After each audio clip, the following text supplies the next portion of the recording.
जगाला कळण्याच्या 550 वर्ष अगोदर मंगळाचं बायोलॉजिकल नाव काय? Red Mars. मंगळाचं बायोलॉजिकल नाव काय? Red Mars. ज्ञानोबारांची 12व्या शतकातली मंगळाकरताची उभी ग्रहा माझी इंगळ रेड मार्स लाल बुंद गोळा. ग्रहा माझी इंगळ, इंगळ म्हणजे लाल बुंद तप्त नाम तया ते मंगळ.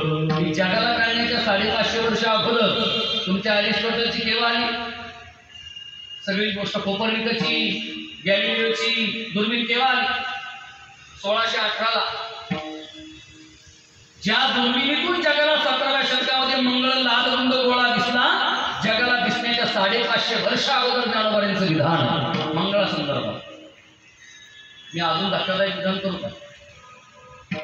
जगभरातले ऍस्ट्रॉनॉमिस्ट, जगभरातले ऍस्ट्रोफिजिस्ट मंगळाचा अभ्यास करण्याकरता पुढे जातात. माहितीये? युक्रेनला नाही जात, ना रशियाला जात, ना इस्रायलला जात, ना जपानला जात, ना अमेरिकेला जात, ना ऑस्ट्रेलियाला जात. जगभरातले ऍस्ट्रॉनॉमिस्ट, ऍस्ट्रोफिजिस्ट मंगळाचा अभ्यास करायला हिंदुस्थानमध्ये येतात.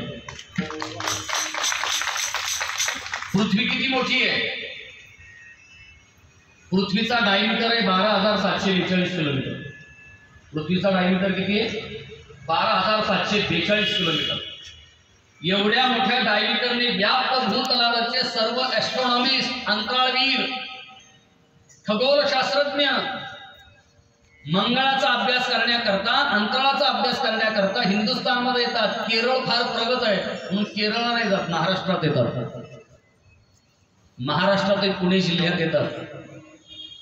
पुणे जिल्ह्यातले सर्जरी महाराज उत्तर पुणे जिल्ह्यात येतात आणि उत्तर पुणे जिल्ह्यामध्ये त्या ठिकाणी येतात जिथे काही कारण नसताना घातला ज्ञानोबांनी रेड्याचा धावा. कधी आम्ही बारकाईने विचार केला?